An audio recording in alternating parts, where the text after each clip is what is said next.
where the past still plays out there.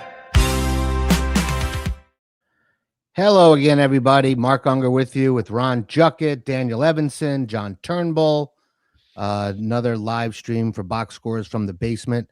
Michael Canestrari not in with us today, nor is Mike Dobreski, Pesky Pole. Hopefully one or both of them will stop by at some point. And we will have a special guest tonight with us, Stratty Davis. That is a 1911 baseball player's name. Stratty Davis. Coming to the plate, Stratty Davis. And he will be playing Daniel Evanson in what will be the World Series of Worst in APBA GO. Two of the worst teams of all time. 83 Mariners for Stratty, and Daniel's going to play with the 49 Browns? Fine. Yeah. So were the 49 Browns that much worse than the 48 Browns or the 50 Browns? That I'm not sure of, actually. I would imagine. I just thought of him because of my. I would think those 3-year stretch would probably be pretty similar. I just thought of them because of my 1949 project. Yeah, they're okay. Yeah. 59, 53, and 58 wins. So yeah, 49 is the worst. All right. Hey, Barbara. Hey, David. How are you? Good to see you. Oh yeah, let me show my comments. We have a lot of things to talk about before we get to the game. First of all, guys, I did my first ever broadcast for the hobby. You know, I've played around a little bit, you know, when Ron and I were playing games and stuff. And, you know, I've called by myself, I've called a million games in my life, but I've never done it with the intent of sharing it with our hobby. And it was a lot of fun. It was so much fun. You know, it's funny because I have, you know, years and years of experience on a microphone, years and years of experience in radio. But still, when you do something new for the first time, there's a little bit of nerves. There's a little bit of, and I, you know, am I doing this right? Am I, you know, is this okay? And when I went back and I watched it and listened to it, I caught myself doing some of the things that I would notice a new comedian doing. You know, I mean, I think overall it went great. You know, I would give myself, it doesn't matter. But I was a little too fast. Which again, new open micers, new in comedy, too fast. You know, Ron calls a game, or guys like Replay Gamer, or you know, Tebow. I mean, Ron. You know, Ron is the best at at bringing a professional quality voice and cadence, I think, to the games. I think you're the best in the whole hobby. But it also struck me, and I didn't go live, you know, so I didn't have to deal with comments or any of that stuff. But it made me realize, and we've talked about this before, Ron, but it's really difficult. It's got to be so hard to stay in the zone, stay connected to the flow of calling the game while you're dealing with my cat just ate, you know, or whatever. I'm playing the 1972, while you're trying to focus on your game. Like I would probably, it would be really difficult. You can relate to this probably pretty well. Most baseball like being heckled. Baseball games are kind of a 3-act play. The first 3 innings, you're trying to get all your starters in and tell a little bit about them. Usually it's what they're hitting or what they're pitching or whatever. The middle of the game, you know where the story is where you think the story is going. Someone's got a lead, someone's underperforming, someone's overperforming. The comments are there. We know what we're going to be talking about. I kind of know some of what I want to bring up over the course of the game.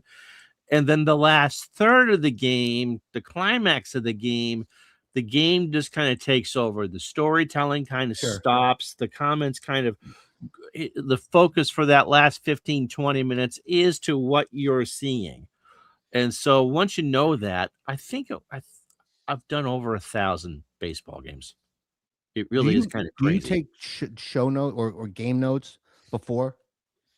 No, not usually. I will, at the start of a season, I will look through a baseball reference page to make sure to see there. But for the most part, at the start of the season or the start of the game? Start of the season. Football, I'll look. But for baseball, because you're only going to be focusing on 6 or 7 teams. You see those teams over and over and over again. You know what to expect. I mean, Do you look for anecdotes about the players or a lot of it's from memory. I mean, well, and you have an incredible memory for that, sure. some of them I'll look at, but I mean, this year it's the year I turned 14. So there's every player, there's a American lot of League, knowledge there. right, right. For the off seasons, such as not in the wheelhouse. So when I did 56, I will spend some time before starting the replay season in reading through teams and such. And the great thing about going live is that my commenters, and some of it is here's what I'm doing in my replay and the cat getting sick and all that, is that they are tremendous producers. And so I'll look over in the streams and they'll have looked up and go, Duke Snyder did this in real life on this given day or whatever it is. And it just kind of goes with the flow. But the other thing I think that you could probably relate to is it's all improv. Every bit of calling a game is complete improv. And you are there without a safety net. You're hoping you get the 1-run game as you're sitting there in a 14-1 lead in the 4th inning going, what do I do now for 40 minutes? Daniel, you've called some game. I'm sorry. No, you finish off, Ron, then I'll go to Daniel. The other thing that I've learned is that I'm shooting for an hour. I will pick up the pace on a game if we're running long or that. I mean, it's baseball, so it's never the perfect hour. But every time I go to stream a baseball game, the target time is 1 hour. Right. Just because, again, 20 minutes an act. Right. Great. So Daniel, I know you've called games on your channel. What's your feelings about that process? Do you enjoy it? Is it something you're really comfortable with? Do you prefer not doing it? Why do you do it? I haven't done it for a while, although I do like doing it. The reasons why I haven't done it for a while are more connected with sort of like the growth of the channel and things that I've noticed. And the direction that it's gone in. The direction that it's going in. Yeah, I tend to find that edited videos tend to do a lot better, and it's also a little bit easier to make. But I do enjoy doing broadcasts. I agree with a lot of the things that Ron has said, and it's sort of, if you were to watch earlier videos that I broadcast on my channel and some of the later ones, you'll see that I have sort of slowed down over time. The last video that I did was a 1919 like early season game, and I had like a whole bunch of notes in front of me. It was difficult to get the pacing right. If you play, so this was with Diamond Mine with the relatively newly released 1919 season, and it was kind of hard to figure out the pacing because so many at-bats would be over in like 1 or 2 pitches. So it's a totally different flow to it, especially coming from like 1949, where there's a lot of bases on balls and you know that you have some time to like say whatever. So yeah, it's definitely not as easy as it looks. And like Ron was saying, I think that that's absolutely right, that you try to like divide up a game into sort of like the beginning, middle, and end.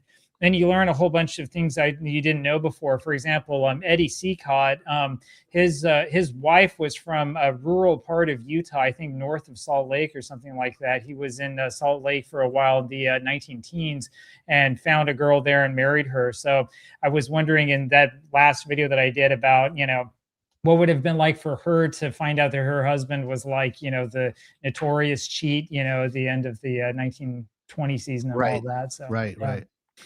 We've got Pesky Pole joining us in the chat as he's driving back home from Charleston. Now, Daniel, were you playing pitch by pitch mode on that for DMB? Yeah. Okay. All right. I always thought about doing that with Action PC for like the last couple of innings. I think there's value in pitch by pitch, especially if you're broadcasting the game. If I'm playing myself, I don't need the pitch by pitch. But if I think there is value, and I don't think anybody really does it. I guess Daniel does, but Ron, you don't do it that way. It screws up the fatigue for the pitchers. It pretty much nullifies it. Why? Which is, I don't know. It's a flaw within the game. We tried it last year a couple times in situations where I knew I wanted to steal a runner or whatever to build up some of the suspense or that, and I was told that it screws with the pitcher's fatigue. You were told by people in the company that yes. Screws. Yeah. So they told you not to use pitch by pitch? Well, again, if it screws up with the rhythm of what you're trying to do. Right. then Is- yeah. The other Is this with Action PC? Yeah. was last year's version anyway. The other thing is because I do a season replay, we pick up things along the way, and you see all the stats and numbers. Is the stories diverge from real life, and so some of the things you end up talking Right. about is, I mean, when I did 49, the national senators, whatever they called themselves, first half of the season, they played way above their head. And so we would pick up a couple of those games and do that. And so you try to tell stories from the stats that the game generates. I mean, it's Right. nice. I mean, Daniel's example of Eddie Seacott marrying a presumably a Mormon woman, being one of the most, big time gamblers in professional sports history, married to someone where that's verboten, makes for a good story. But, what I try to do is mix in what they're doing in the replay. Right. And The again, Eddie you can't Seacott story is, I mean, it's a little unclear because if you watch 8 Men Out, he comes across, which is a fantastic movie, by the way. It I was is. in 8 Men Out. Oh, right. That's right. You Yeah. did background, right? Yeah, I was one of in the crowd scene. That's right. He and David Strahan, who plays him, is Strathairn. absolute Strathairn is a phenomenal actor. I mean, unbelievably gifted actor. And he plays Seacott with this like sort of inherent kindness almost and reluctance. But I don't know if that's really the case. Daniel, Didn't he you've probably spike done the research first on pitch this. of the World Series or something like that? Well, he and was that's how told they- to. Yeah. Yep. Yeah. But Yeah, I've done some research on it though. It's been a couple of years. Anyway, long before this YouTube channel started, I had similar ideas to do a similar project, and I had read a whole bunch of books about the 1919 season back in 2019. And there's a whole bunch of newer books that have come out. I've read 8 Men Out a couple of times. The 8 Men Out book is troubled because what's his name who wrote it started coming up with stuff when he had holes in the story. So it's kind of a historical fiction in many ways. There's been a lot of research into it, and the thing that's more clear than anything else is that the players likely were the ones who probably instigated a lot of this. And it's likely because they knew that the Cubs had thrown the 1918 World Series. That's what a lot of people are saying. So, but an interesting thing about that is you talk about the first batter being hit by a pitch. That happens from time to time in other World Series games as well. I'm trying to remember which game it was I was thinking about the other day, but there are other dead ball era games where you will see that happen. And it's kind of weird. Like at the very beginning of the World Series, the first guy gets hit with a pitch. I think it's 1905 is the one I'm thinking of. I think the Philadelphia Athletics hit the first New York Giants batter with a pitch. Now, is that to indicate? Is that necessarily to indicate, hey, the game, the fix is in, or is it to establish some sort of like, masculine dominance over the other team? Yeah, I don't know if it's dominance as much as maybe like nerves, or it may have been gambling related. Yeah, I don't know. Right. Well, May have been, but there's no proof. 05 Athletics, maybe it was to send a message to McGraw over skipping the 04 World Series because the American League was inferior. To explain I just had recently seen that about the 1918 Chicago Cubs. The players were upset because the season was shortened for the war, and they rushed the World Series. In fact, the day of the last game of the World Series was September 4th, 1918. And those of us who are Red Sox fans know that the first 4 numbers that went up on the wall at Fenway, Williams 9, Doors 4, Cronin's 1, and Yaz's 8. 9, 4, 1, 8. But the Cubs were upset because their money was going to be severely curtailed because they missed the last month of the season, and the World Series was going to be short. So they were missing out their share. All right. So getting back to me. Yes. So I'm doing that game the other day, and really what got me excited is I really like sort of the premise of what I'm going to do on our channel, on my little sub channel of our channel, which is now it has a shelf life because I only have so many memories of so many games. But when I came up with the idea of I'm going to replay sporting events that have some significance in my life, I thought that's kind of a cool way to do it, you know?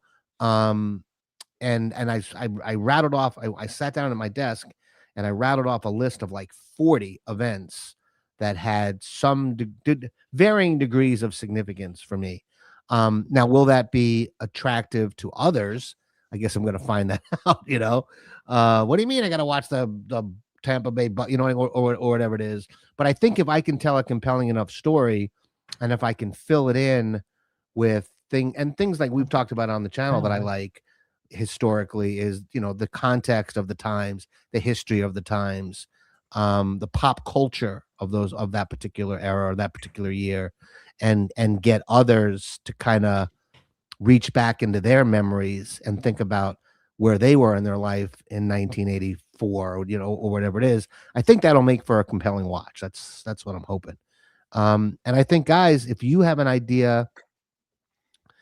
Oh, and the final piece of all of this, and I said it when I did the broadcast, is because our documentary is meant to focus on the personal stories and the personal histories of why these games matter to us so much and why sports matters to us so much. To me, it just seemed like the perfect marriage of, you know, hobby simulation and, you know, documentary storytelling.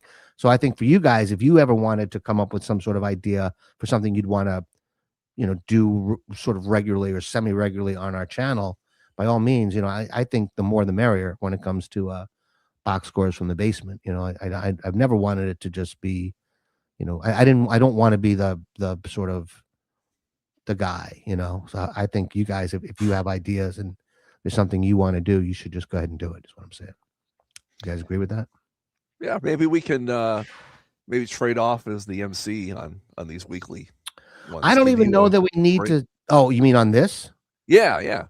I'd be fine with that. I mean, if somebody wants to step up and do the preparatory work and, you know, is prepared to sort of lead, I've got no problem with that. But for tonight, our website is getting closer and closer. John's going to be working on some more stuff tonight. Daniel Evanson, we need a bio from you. Oh yeah, that's right. Yeah, that's one of the final pieces of the. Well, it's not only you. There's other things as well, but that's definitely one of the things that I mean, and we can launch without it. It can say coming soon, but I mean, we just need a paragraph or two, and preferably, if you have one, a higher res picture than I think we have, right, John? Yeah, the one I have of him is a little bit on the blurry side, so yeah, sure. Okay. But we're getting there, and I'm looking forward to getting that out to the universe. It'll have the full outline. You know, I think as we grow and as things move, and I want to talk about some movement in the documentary that's happened in the last few days. You know, there'll be more and more content on the website. For now, the big thing for all of you listening, if you can do this, and it's a really simple thing, really simple. We need your email address, or we want your email address. We want you to sign up for our pre-launch list. If you're interested in supporting the documentary, if you're interested in watching a high-quality documentary about our hobby that's professionally shot, professionally lit, tells a good story, it's going to happen only with your support and the support of others. We're going to get some sponsorship money, I'm sure, but the more groundswell of support that game designers see from the community, the more they'll be willing to kick into the pot. So all you need to do is send an email to playball@boxscorefilm.com. Just a quick little note saying, hey, I support the project. You know, let me know when you're ready to fundraise.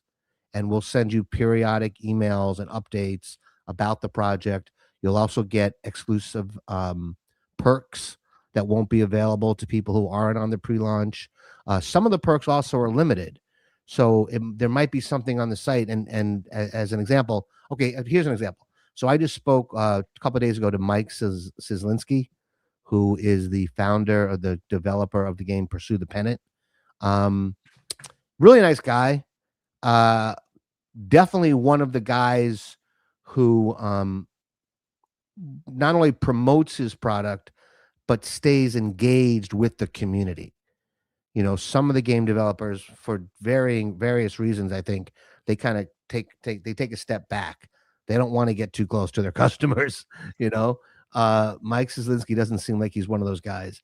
He's as much of a hobbyist as he is, you know, a businessman and a game developer. Anyway, he said he's willing to offer us trade for the fundraising campaign, meaning, and again, I don't know exactly what that trade will look like, but as an example, it might be, you know, the first 25 people who give us $100 get a copy of the Cards and Dice game of Dynasty League Baseball, or they get 2 months free. I don't hold me to any of that because we haven't worked out the details, but those are the kind of things that will be available. And if you're on the pre-launch list, you'll have access to those perks that may run out before somebody else does. So something to consider. Just send an email to playball@boxscorefilm.com and let us know that you would like to be on the pre-launch list.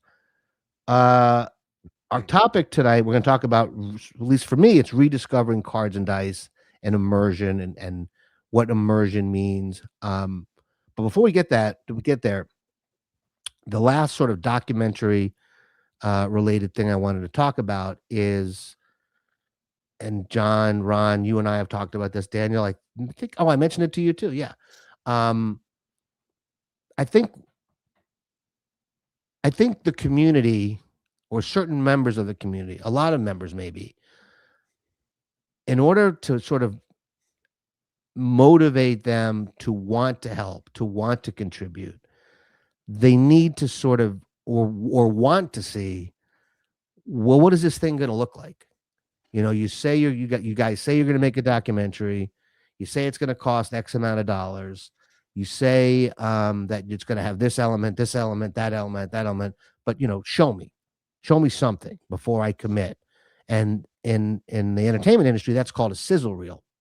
And sizzle reel, sometimes, you know, when you have an idea for a film, you might put together a sizzle reel that you take to production companies, or you take to networks if it's television, or studios, and it helps sort of excite them about the project.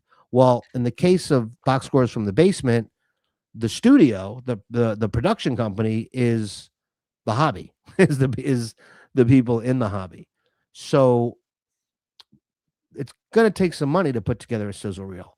And I started to think, well, you know, how can we do this in sort of a cost-effective, kind of easy way? And I came up with the idea that because I live in Baltimore and I have access to crew in Baltimore, and therefore there's no travel expenses, there's no hotels and food, and, you know, what's the word I'm looking for a daily stipend? Per Is that- diem. Stipends. Per diem. Yeah, Per per diem. diem. That's the word. That's what I was looking for. Per diem. You know, we can get it done a lot less, you know, for a lot less cost. So Daniel Evanson, who will be a part of not only the production team, but I would like to interview you for the documentary. You know, you live within driving distance of Baltimore.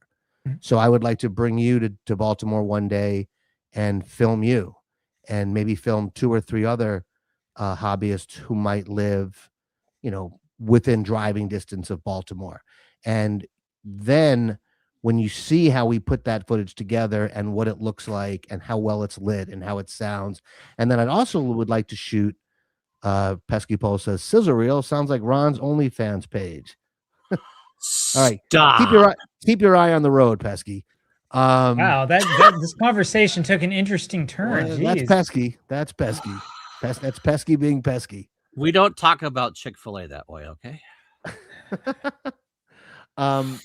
So then I started to think, well, interviews are great, and that's one piece of the documentary puzzle, but it's also about telling the story, and it's also about the individual stories of people like Ron, and, you know, what he's dealt with in his life. And, you know, if anybody has looked at the treatment, you see that the opening is Ron, you know, or we hear an announcer calling the 1978 one game playoff between the Yankees and the Red Sox, and then we realize that voice belongs to Ron, and he's in his bedroom.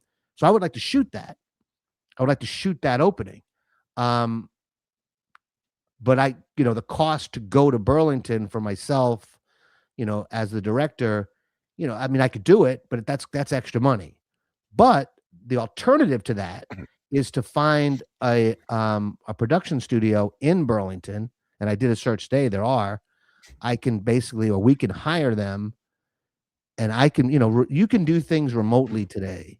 I mean, I wouldn't direct a feature film this way, and I wouldn't direct a full day this way. But if all we need to put together this opening that I'd like to put together, and I can see it in my head. I mean, I see, right now we're all looking at Ron, and this is how we've all seen Ron for what, 7 years, right? More. My 8th year.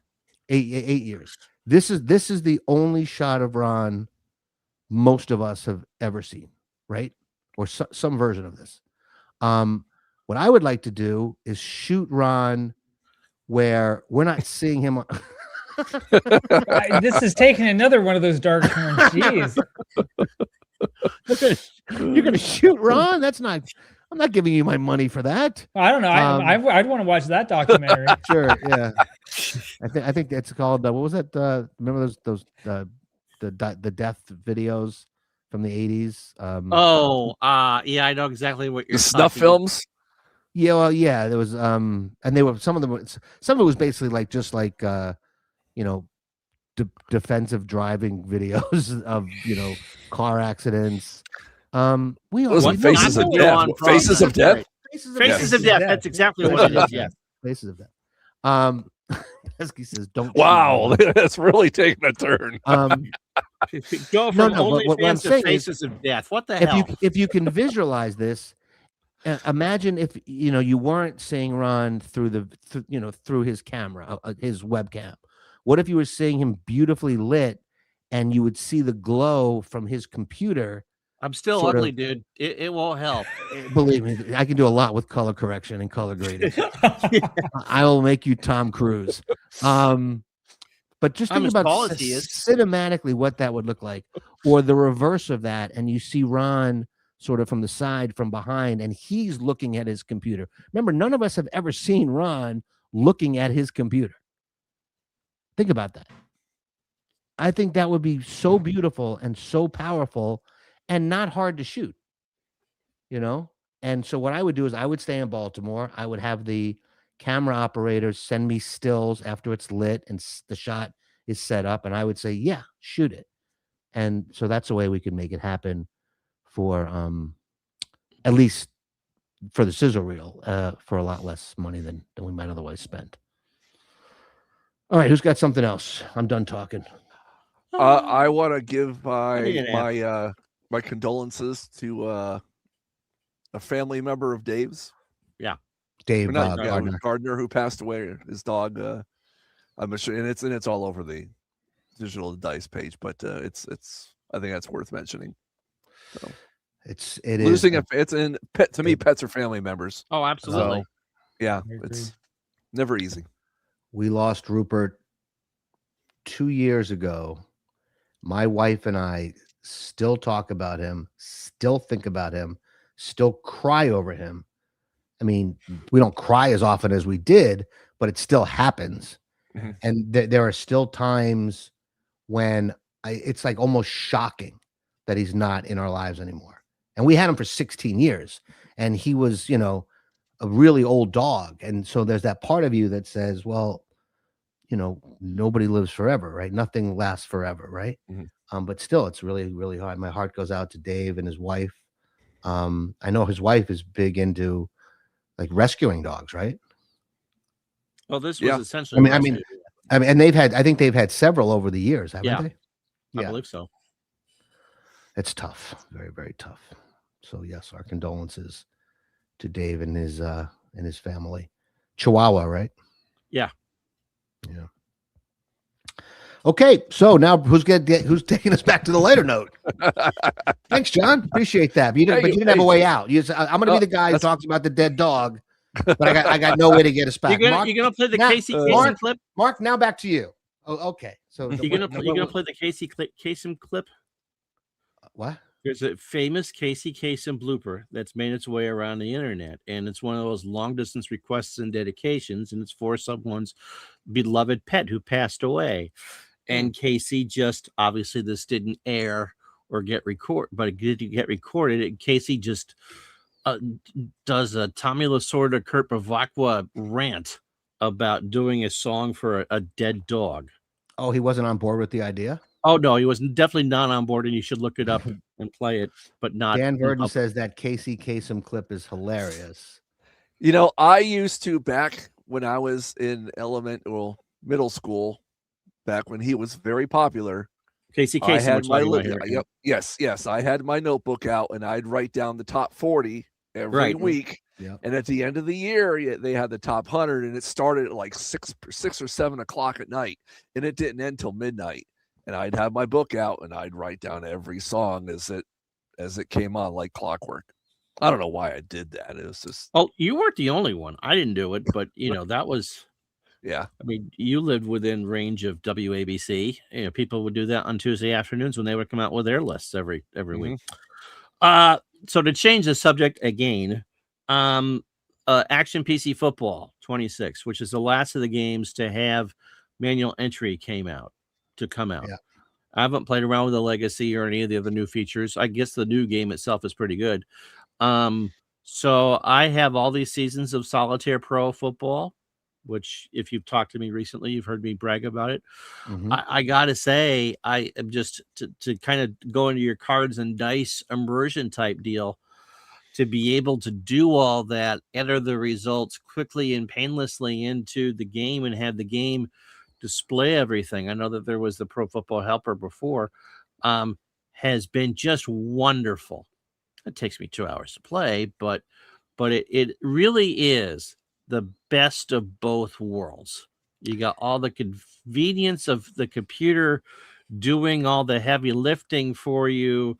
I got the spreadsheet, which I cannot show, which does all the fast action flips, and just playing the game in my head into doing the little bit of math there to adjust the ratings and that. I mean, that has just been, absolutely. Well, I mean, worth it. what we're going to talk about tonight is immersion, which, that topic comes up all the time in our hobby. Right. But specifically, at least for me, since I've started playing APBA GO, which we'll be playing again tonight. In fact, Stratty Davis is here. He'll be joining us in a second. We'll bring him into this conversation, even though he's never played these games before. So hang tight, Stratty. We'll get to you in a second. But I find that with APBA GO, it's taking me back to a place, because APBA is where I started, where I don't need the pictures. Like, the card is the picture. And I wasn't experiencing that. For me, I got into Diamond Mind, after my card and dice days. I got into Diamond Mind like in 96, maybe 97. And didn't even know that you could get pictures for Diamond Mind. Played it, loved the fact that it was computer, it was realistic, it gave me great stats.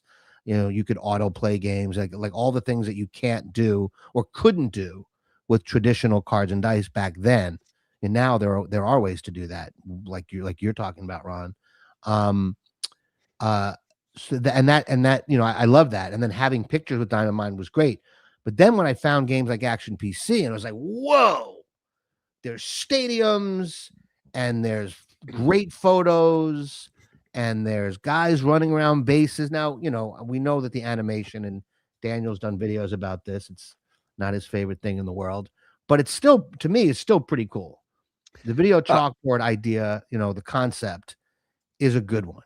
Go ahead, John. What were you going to say? When you talk about graphics, the one that grabbed me early on was Earl Weaver Baseball. And I never played those games. Just to see the flight of the ball going over the fence with the shadow in the outfield is that was before its time on that. I think I never played those games because those were only on computer, right? Right. Yeah. Okay. Well, I couldn't afford a computer till I was like 28. So I missed the computer age, and my parents had no money. So because Micro League had shadows too, John. And Yeah, also, okay. weren't computers expensive then? Yeah. And you all 15 had them? fif- You silver spoon bastards, you? My first computer was an 85. I think no, not 85. It was 90. It was an 80, My first computer was my roommate. 280. It was a 286. So yeah, but you're right, micro league. But yeah, and I played that for a little while on the Amiga. Actually, it was the Amiga that I had with the little tape drive. But yeah, Earl Weaver was the first real big one that I have gotten into and played. Created like I said, that stuff created players wasn't even for on it my too. radar. Yeah. So for me, Action PC, and those graphics and OOTP, although I've kind of I got into OOTP like when I first got it. I just thought it could do so many cool things in terms of like fictional seasons and all this stuff. But for whatever reason, I think I got turned off. But remember, do they still have those player packs Yes. where they just see? I Perfect didn't. team. I That's didn't perfect understand- game. Yeah, I used to play that. I got turned. I didn't even know what that was. Like, why are you sending me baseball cards? I just want to simulate some games. What are you doing? But since I've started playing APBA GO, which is the closest I think you can come to a cards and dice without actually having cards and dice in front of you, it's reminded me of all the immersion I used to feel that was all inside my head before I started playing. Like, I didn't need the pictures. I didn't need the stadiums. And it's reminding me that maybe I still don't need them. And Ron, you would agree with that probably, right? Absolutely. And as someone who does 2 to 3 nights or 2 to 3 days a week calling games on with Action PC, yeah, I think one of the things that makes this hobby work is that it really is theater of the mind. It is absolutely theater of the mind. And when I play any Strat product, the four games, the four sports, yeah, I have the ballpark packs for Strat baseball, but I have no logos. I have no pictures. I really don't have any sounds going on. I'm playing just as if I had the file cabinet with the cards and the dice and going through it. And for me, that's enough because you're playing the game on your own personal PC between your ears. Right. And however you want to interpret that. Now, I will say this, because I've now done, well, I'm starting my second World Series. Remember, I told you guys I did the 1903 World Series. In real life, the Red Sox won that 5-3. In my replay, Pittsburgh actually won it 5-4. But it was fun. It was a lot of fun. But and looking at the players and their names, I didn't know many of them, obviously, was great. And I could feel 1903 baseball through the way, the fact that, there were lots of bunting and singles, and there was one home run hit the entire series. Fred Clark hit a home run, so and a lot of very few strikeouts, a lot of errors. So it felt like baseball from that era. But I didn't have the visuals in my head because I didn't know the visuals. But now I'm doing the 1979 World Series, Pirates Orioles, and I remember that so well that when I'm playing that with APBA GO, I'm seeing stadiums, I'm seeing broadcasters, I'm seeing players' faces, I'm seeing the crowd, and I don't need Action PC photos or any games photos to bring me there. So maybe sort of the trick is use those games, or to get the most immersive experience for seasons that you can't visualize. Maybe there is way more value in playing them with an engine like Action PC. But if it's a season that you grew up with, that you love, in a way, you almost get more joy out of playing it with a cards and dice game, particularly if it's a game where you fell in love with those cards. Right. So there's, a lot of us, we started with APBA or Strat. Right. So for some guys, that love comes from the Strat card. They love seeing the Strat card. For me, the love comes from seeing those doubles and seeing, seeing the height, weight, and and nicknames and all that stuff. What are your thoughts, Daniel? Yeah, the only things I have to add to that is that sometimes too many visuals can be a bad thing. It sort of depends upon which game it is that you're And looking why? at. So for example, my most recent project, as you guys will see probably in a week or so, is with OOTP. And as much fun as it is to have like the full animation system that OOTP has, there are some problems with it to the point where I don't know if whatever contractor they used actually knows how baseball is played. There are a lot of issues with like players colliding and sort of walking through each other and stuff like that. And after a little while, it can get to the point where like the interesting camera angles and the fact that everything is moving is kind of offset by the fact that you're watching something that is kind of not really that well programmed and has some issues. But there are other ways in which a game like OOTP can be very immersive, especially if you're playing the role of a GM. And you're Right. trying to figure out how to use like your budget in a certain way and how you can put the best possible team together and stuff like that. So again, it's still kind of the same thing. It sort of takes place in your mind in a really real sense. I think that a lot of your immersion is kind of your own responsibility, has a lot to do with like what it is that you bring to it. Now, one thing I think is difficult for people though is figuring out how to take that immersion that you have and figuring out how to share it with somebody else who may not kind of understand it on the same level that you do, and who might might not know why they care or that they care. So As you're talking, I think there's a lot more to this conversation than we even thought of, Ron, when you and I first started talking about this. Mhm. As an example, Dan, you bring up something, and I think what Pesky said here is great, by the way. I wonder if Fred Clark ever thought some guy would be playing a game with him in it 123 years into the future. Probably not. With a computer. With a computer, right? But no, what you mentioned OOTP and the graphics. One of the problems there is, yes, it can give you a stadium that is whatever the stadium was that the Pirates played in 1903, or it can give you, the stadium they play in today. But the movements of the players are exactly the same as far as the graphics. So you kind of lose that 1903 feel, and you're almost better off, which is what you just said, having that come from your brain than from what the game is giving you. Now, none of us were alive in 1903, obviously, right? So how are we informed by that? We were informed by, pictures that we've seen and movies that we've seen. But if you put that on a table and all you have in front of you are the cards, and you don't have a modern day feel like you get in OOTP, what you get is a truly immersive experience. Yeah. Much more so than you could get from OOTP, as long as you allow your imagination to go there. I think that's what you're saying, Dan. Yeah, exactly. And it's also not just a thing with baseball games. So I mean, last week when Mark, when you were off getting something to drink, and Ron and I were talking about Football Manager, Right. I finished. It's coming out in a couple of days, but I finished another video recently about Football Manager and graphics, and it's the same thing there. I mean, the company keeps pushing after better quality 3D graphics and stuff, but when you look at the people who really get immersed in the game, usually they don't prefer the 3D view. They want something that allows the game to go on in their head, and that's something that I think a lot of companies don't always fully understand and appreciate.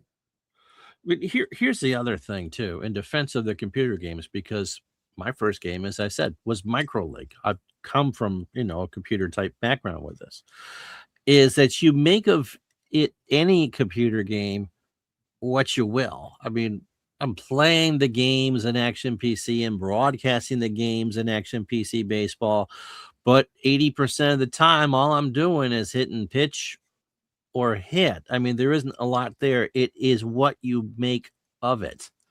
I don't personally read a lot of the text that pops up there. I liken the Action PC line of games to cards and dice games that are fast action card driven. You see the steps develop. And so, yes, you can see the ground ball to short or whatever. And honestly, it's a little more visual than reading the strat card and seeing the 26 pop, or the APBA Right. card and seeing you roll for the 26. You got to turn that double play in your head and that's essentially what the game is doing. But again, I mean, I kind of wondered as we were having this conversation about if you haven't bought any of these products and you're sitting there watching one of my lunchtime streams and we're turning this into this extravaganza and you pull it up for the first time and you're bored because all you're doing is hitting pitch or hit. I think it depends on what we decide to do as game players to immerse ourselves, I guess, is for a longer thing for that. Well, I think if if you've never played these games and when somebody went to your channel, and Stratty Davis might be the guy to talk to about this, and we'll bring him in a second, I promise, Mhm. Stratty. If you're somebody who had never played these games, if they see you playing Action PC, they actually might have a really tough time playing Cards and Dice because the experience of Action PC is immersive in its own way. Right. It's almost like starting Cards and Dice. I was about to say it's the better path, but I guess I can only speak for myself. Right. It's the better path for you. I shouldn't speak for others. But it seems to me that if you start with something that's graphics heavy and has motion, you might have a tougher time than sitting down and playing a game where there's a 2 and a 13, a 2-13. Sometimes you'll play, if you go back to a card and dice game, sometimes you can see it when you roll the dice and follow the action. Yeah. Your visual could take you back to an OOTP or an action and imagine how it would look on that screen. Interesting. If it were converted into that. And that's exactly what you can do with manual entry, right? That's literally what you're doing. Yeah.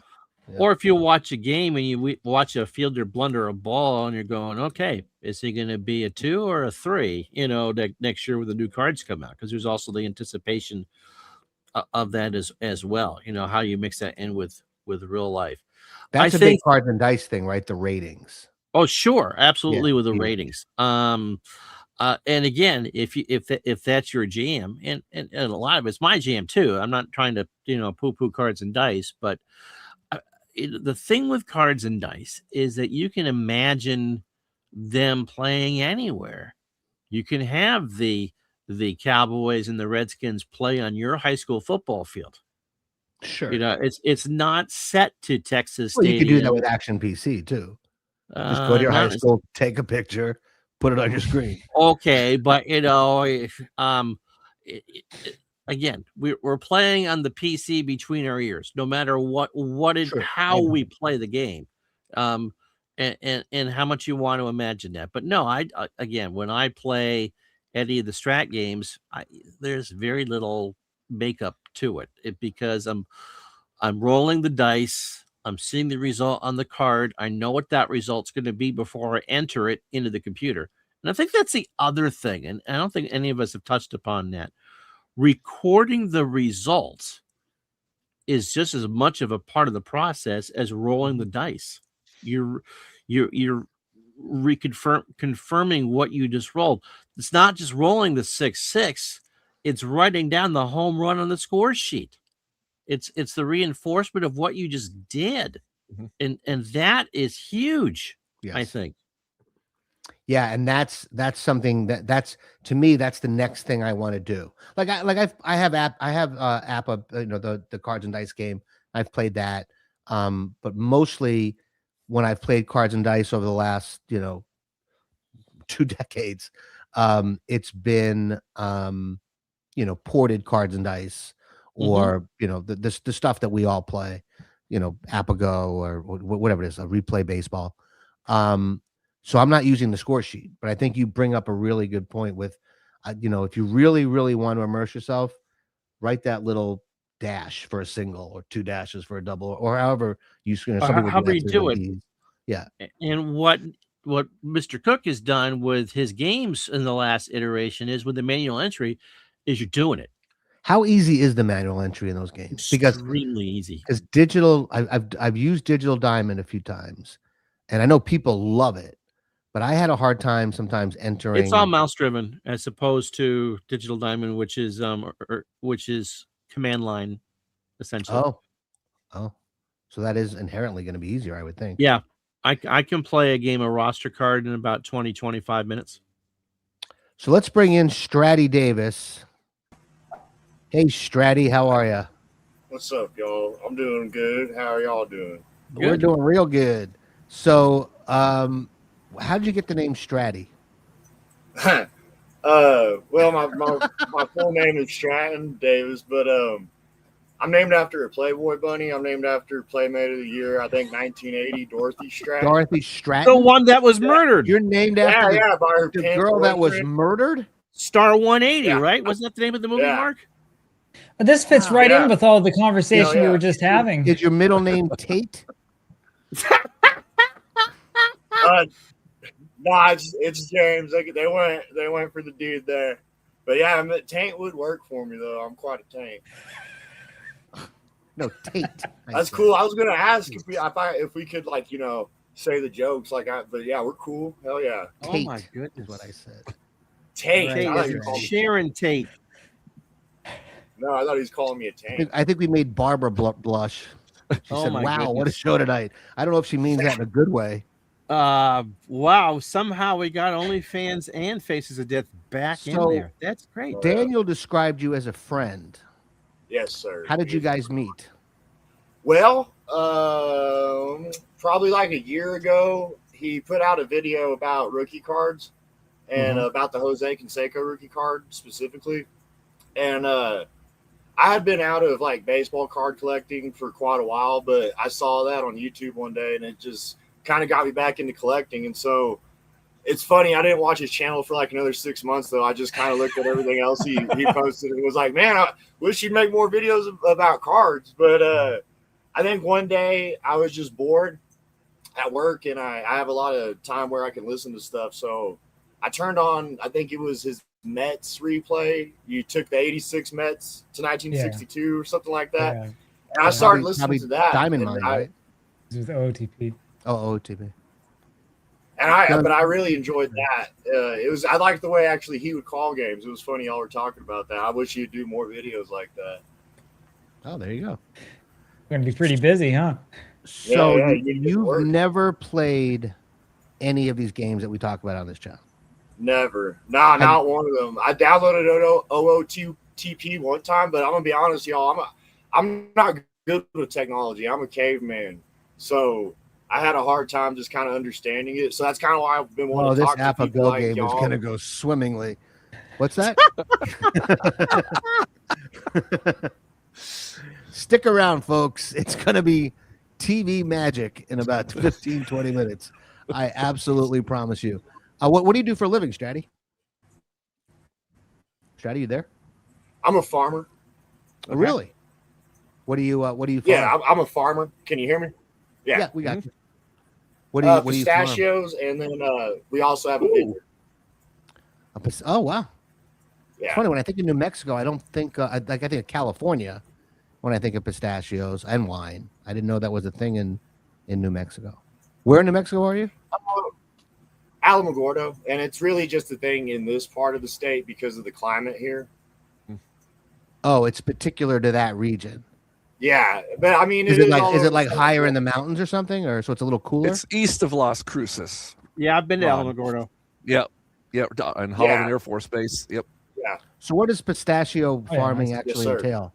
Do you have to get up really early and milk the pistachios? Like, what do you how does pistachio farming It's a actually? plant, not a cow. Mostly. No, mostly. I just don't know that I don't know that. that I would call that farming. I would say pistachio grower. I might call it that. I don't know that I would say farmer. Well, my proper job title is agricultural engineer. So there you go. I mean, I just don't like to do that because I'm not, not that smart. But Is that what they give you at no, I New mean Mexico it's State? no, I didn't go to college. Okay. I'm All right, sorry, so I don't you know if I never- heard him. No, actually, I didn't hear you either, Ron. What was the question? Ron, What was the question? Well, he said agriculture engineer, and so New Mexico State does agriculture engineering. So that's why I made the joke about No, he that. learned on Oh the yeah, farm. no, they actually come out to our farm and they help us. He's been like- raising pistachios. He's been raising pistachios since he was like 4 years old.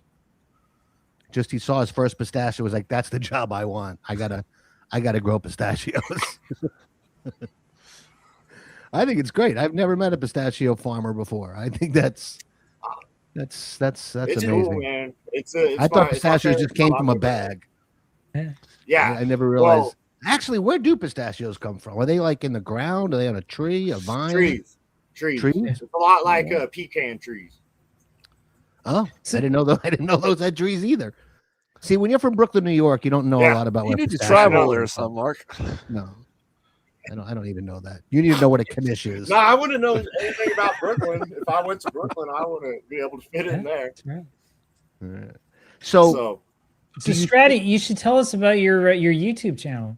Yes, please do. oh yeah.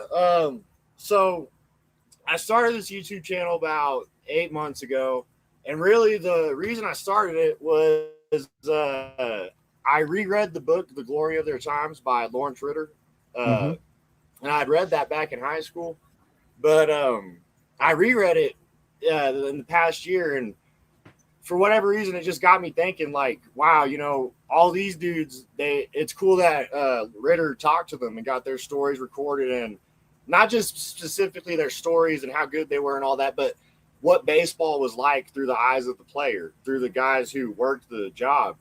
And, you know, it kind of got me thinking of how, like, every era of baseball history is pretty unique. And so there's a lot of dudes from those eras, though, that their stories aren't recorded, their point of views aren't, you know, seen from or whatever. And so I basically just decided I'm going to start finding these dudes that played primarily in the 70s and 80s that, you know, people don't know too much about. And I'm going to sit down with them for an hour, hour and a half, talk to them, and let them talk. Basically, I'll ask questions and I'll get their, you know, I'll research them enough to get their careers down. But for the most part, I just let them talk and I record it. And I don't really edit much. I post it up, and it's been cool because, like, I've read articles about all these guys, of course, you know, doing research on them. And every single time I'm going into these interviews, I'm trying to get stories out of them that they haven't told before. And for the most part, I've been able to get that done with all these guys. And that's something I've been pretty proud of so far. Who have you talked to? Steve Henderson was one So guy. my first, I saw him on your channel. yes, sir. And that's I remember been him very well because when I was a kid, and Barbara, as a person from Brooklyn, she might remember him. A lot of you might remember. He was supposed to be like the next big thing, and then it just never happened. So tell us about that conversation, Stratty. Yeah, and that was cool because I kind of got to talk to him about that. And I mean, yeah, it never really happened, but it's funny because he was still kind of like, other than Lee Mazzilli, the best player around on the team. Exactly, he just wasn't kind of getting his credit because it was such a terrible team. And before I go into the conversation, what really bothers me for Steve is it kind of happened for him too when he went to the Cubs. Actually, he was with Ryan Sandberg his rookie year and kind of got to talk to him and see him go from the Phillies to the Cubs. I think he had some good years with the Cubs, didn't he? You know, actually, his least favorite team he was with in the MLB was the Cubs. He did not enjoy. He said they kind of messed with how he was as a player. Oh, but what was interesting about what he talked about in his time with the Cubs was he went from watching, which I've heard multiple guys say this now, he went from watching Ryan Sandberg go from being an automatic out to one of the best hitters in the National League. Yeah, absolutely.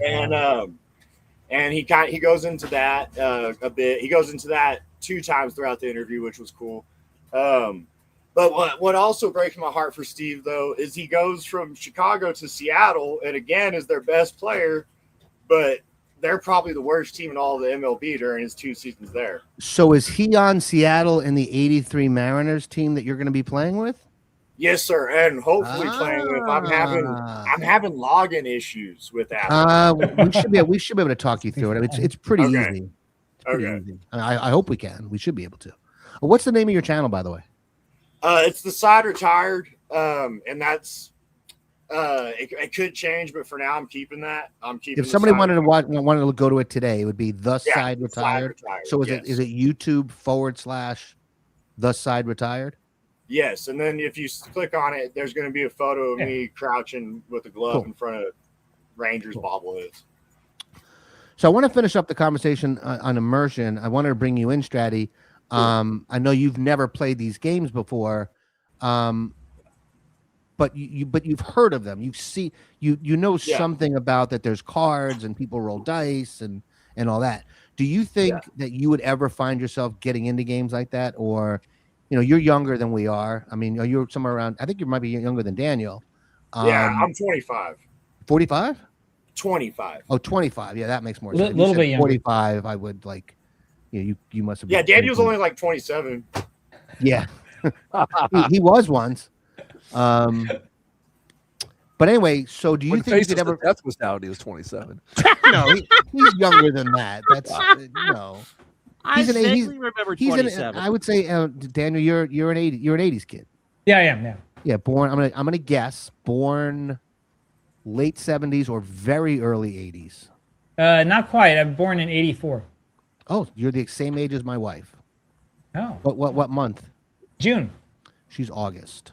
Ah, Oh, so you're actually a little younger than I thought you were, but close. But anyway, getting back to you, Stratty. So, do you think you could ever, again, being 25, that means you have absolutely no patience. That means if your phone dies, you're dead. You have to just crawl into a hole and choke on pistachios. Yeah. But do you ever think you could find the patience to be able to play these cards and dice games that we play? That's kind of why I'm trying to get into it to Cool. see if I Good. can. Yeah. And because two things. What kind of got me interested in it was funny. One of y'all brought up Earl Weaver's baseball game. Yeah, they all bring it up. Yeah. I read a book about Earl Weaver back in like October. And it also talked about like these dice sim games a bit in that book. And that kind of got me interested in seeing how this kind of game would work. But when I was younger, like in high school, I played a lot of MLB The Show, but I didn't just play online or whatever. I did franchise modes, and I'd like to do fantasy drafts and So you're kind of in the wheelhouse of the kind of stuff that we do. Yeah. And I had a lot of fun doing that, and but I don't have the time to sit down and build a whole roster, making the trades and playing all the games, So I thought maybe this would be a quicker way. John, I'll tell you what I'll do. I just created a quick play baseball game. Get with me after the show. Give me your address, and I'll send you the a 1984 set. That's very nice dude. of you, but it actually speaks to the last question I wanted to ask on the topic of immersion, Thank you, John. and it's to John, because you do make these fast play games. For me, and this is strictly for me, I have a difficult time getting immersed in fast play games because I don't know what I'm supposed to be looking for.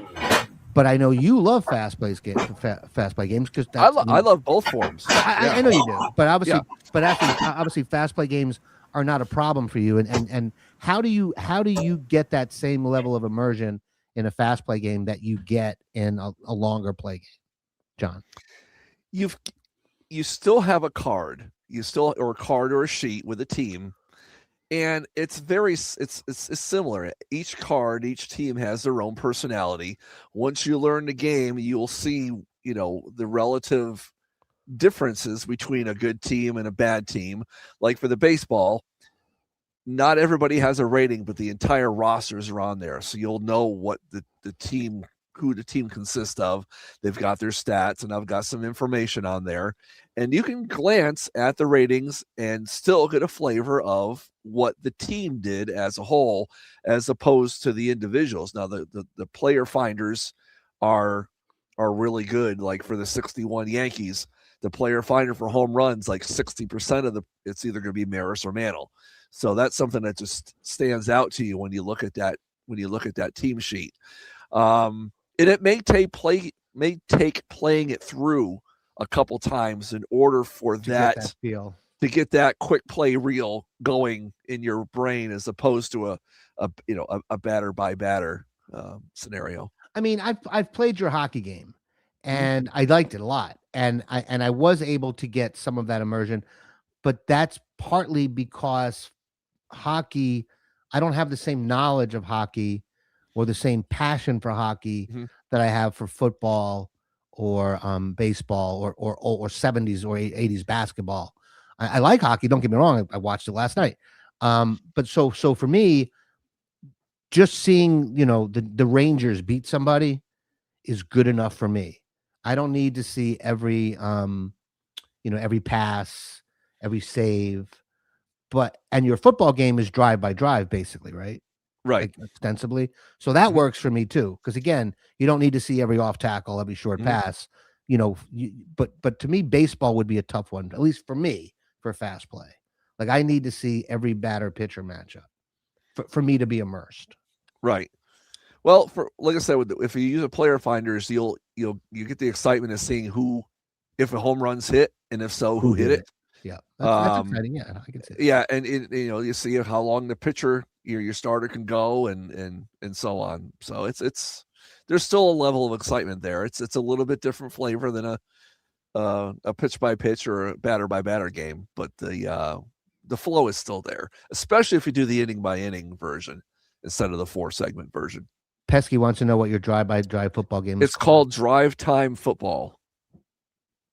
The Facebook page is the same, Drive Time Football. Well, what do you say, guys? Should we give APBA GO a try here? We've got the 83 Mariners squaring off against the 49 St. Louis Browns. I'm gonna go grab another club soda. Can you guys talk Stratty through how to log into APBA GO? Okay. It should really be easy because when you set it up, it asked you to create a username and a password, right? Yeah, Stratty? and I did that, but what's happening is I'm typing in my username and the password. It just keeps saying failed to log in, bad credentials. All right, I'll let you guys. I'll be back to help you out if you need me. But Daniel, you're a genius. You help him.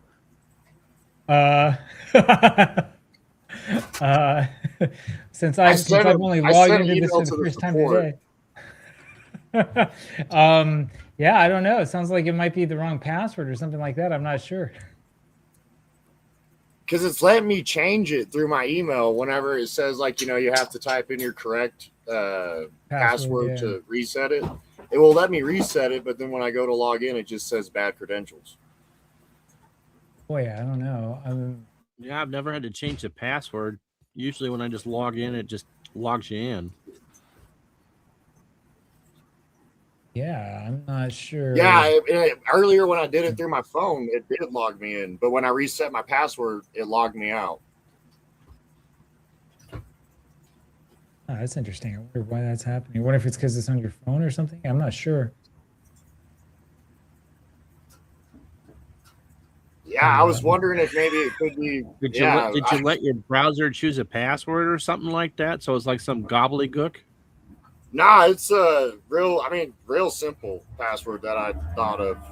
Let's see if we can hack his password, boys and girls. Yeah, try it. There we go. Pistachio. Pistachio.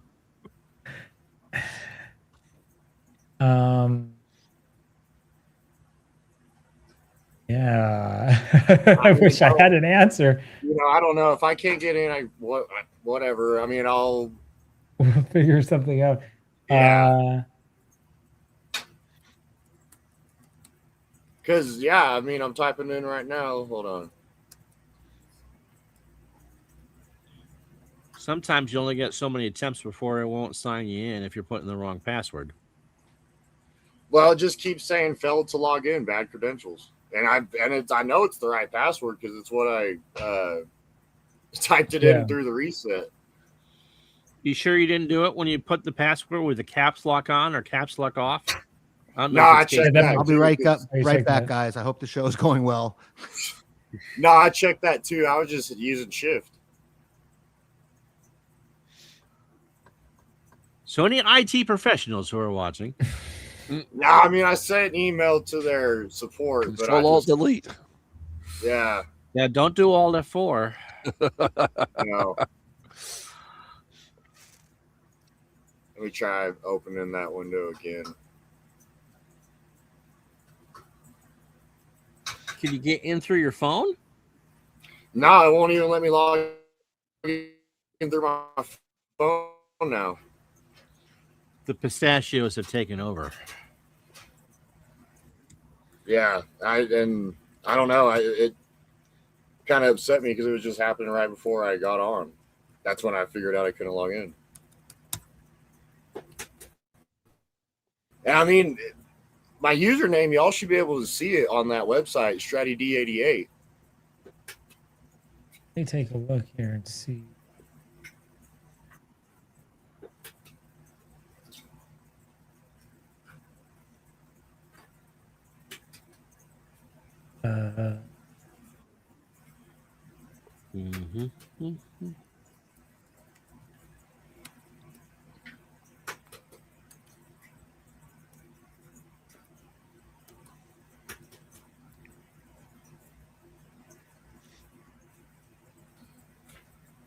Yeah. Let me see if I can. Here we go. Select your opponent.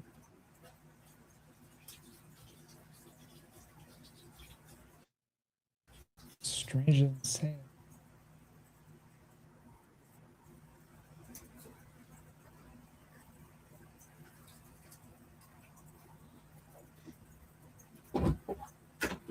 Is he showing up? I'm not seeing him. No, on the list. See, and then when I went to do the sign up thing, it says that my email's already in use. I just had this mental image of Stratty. It's like 3 o'clock in the morning, laying next to some woman he picked up the night before, or his wife. He's married. I don't know. I'll go with the woman he picked up the night before. Oh, he's married. All right. Next to his lady. I gotta get up. He goes and he grabs a couple of buckets, fills them with slop. I gotta go outside. I gotta feed the pistachios. Pistachio farmer is just the funniest thing I've ever heard in my life. So how we doing? He can't log in. Yeah, we're having a hard time here. All right, so and I'm looking through the opponent or the list of players. I'm not seeing him here, so I'm not sure what's going on. But when you're trying to log in, it's saying that you're already in. Right? Did I hear that? No, it's saying I have bad credentials, even though I'm typing in the username we looked at earlier. All right, I have 2 suggestions. One, turn off your computer, turn it back on. Okay. That's the first option before you do it.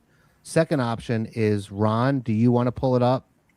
I could do it. Stratty, do you have 2 different colored dice?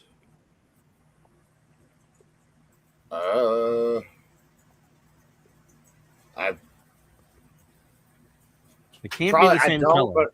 I don't, but what I could probably do is do this. Let's see. You can use I'm ball sure there's roller.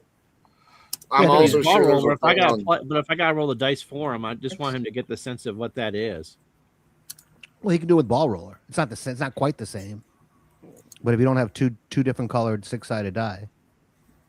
Here we go. I found a little tool on Google that's a 2 dice roller. I could use that. All right, so we want 1 white die and 1 red die. 6-sided. All right.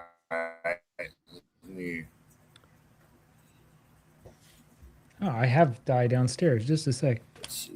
2 die. Well, Daniel, you don't need to do that. Excuse me. Daniel just got a thought in his head and he acted on it. He didn't take that middle step of, do I need to do this? He just went, I have die. Must go get die. That was it. Well, that was it. There was no middle ground. The mentality of a card and dice gamer. It's you have dice, will retrieve. So yeah, so I can do it. I just want him to be able to roll the dice. No, I think that's a really good idea, Ron. So do you have the ball roller set up, Stratty?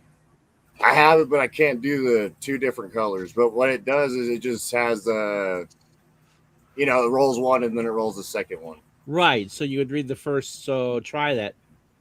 You should be able to change the colors though.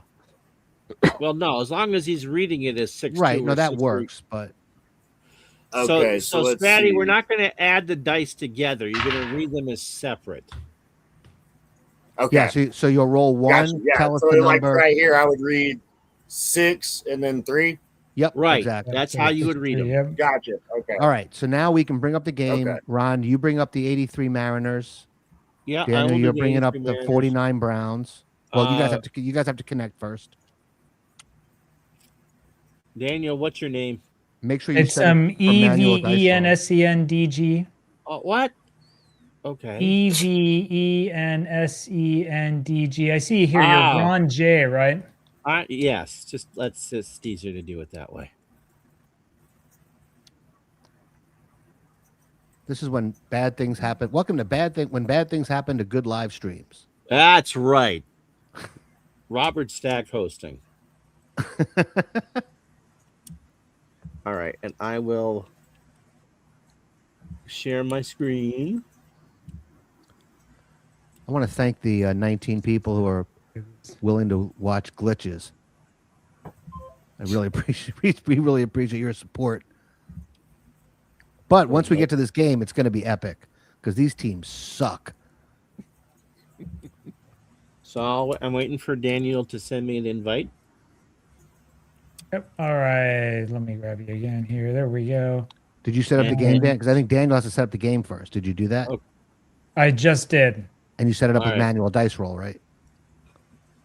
I am actually doing that right now. Let's see. Manual dice Mark, roll on. Yeah. You can grab my screen now, Mark. It should show APBA GO. Okay.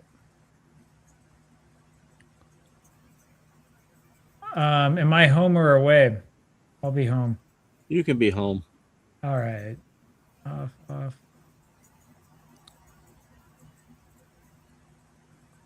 Now I may have to take us off the screen depending Yeah. on. Here's the big. Oh no, I guess we'll do away. We'll have DH. Home. We'll have no DH. You want to do it like that? Ask the person you're playing. I'm just being the hands. Stratty, do you want a DH or do You you, want not the DH? designated hitter? Sure. All right. Let's do that. Cool. You've officially been nicknamed All right, Stratty66 apparently by Sports Okay, Time see. Machine. 66, All right. huh?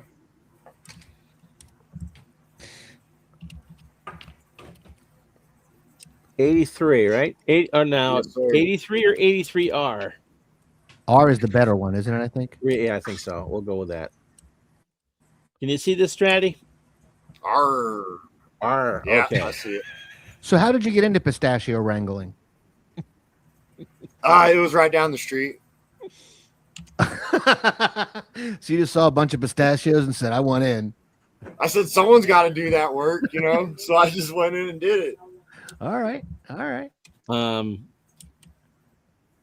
Yeah. So help him pick his lineup, Ron, please. I would love to. Thank Oh you. wait, Ron. yeah. What am I supposed to do? Oh, here we go. Approve. Sorry. There. Also, okay. I wanted Click to here say, to play like, this game.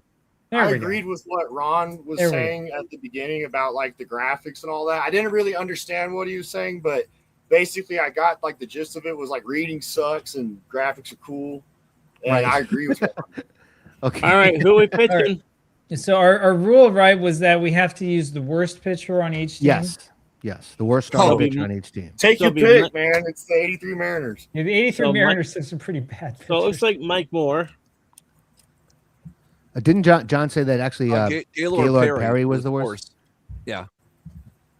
He's not listed I'm as an not seeing Perry. Oh, he Yes, must have gotten seems- he must have yes, gotten I didn't traded. Perry either. He must have gotten traded because it's APBA gonna- And you only can use has. Mike. Oh, You can use Mike Bruce. Moore. All right, Mike. That's Yeah, funny Mike too, Moore. because Mike Moore ended up being solid. Who did he pitch for? Yeah. Did he pitch for the A's? He pitched for the A's later Yeah. on, yeah. And he was okay with the A's, if I remember right. So you know a lot of baseball history for a 25-year-old. yeah, impressive, man. that's all That's I really read. that's really Yeah, impressive. Mike Moore's first year with Oakland, he had a 19-11 record and a 2.61 ERA. And Well, wasn't he part of like one of those good A's? I'm not. I don't think he was with the with the who was it? Mike Norris, McCaddy. No, that's too early. Yeah, he was with. That's too early. I think he came up with Seattle. I don't know. As Stratty, you probably know this, but yeah. He was with. He came up with Seattle because he was the #1 pick for them, I think, in like '83. Actually no, because he wouldn't have came up that quick. I have a card of his somewhere, but he was the #1 pick. For them, I Ron believe. is putting together your batting order. You have to approve this though. Ron is your bench coach. Yeah, no, I trust Ron. You know, if we're gonna go out in the field and kick some ass, I want Ron on my side.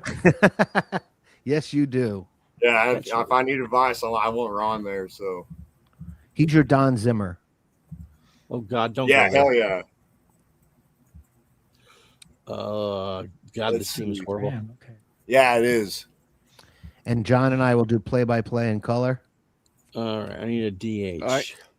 All right, I'll tell you what. I'll pick the DH just to make it a little more fun. Okay. Let's see. Who's someone I know a bit about? You know I what? think the answer is who's left. Let's do.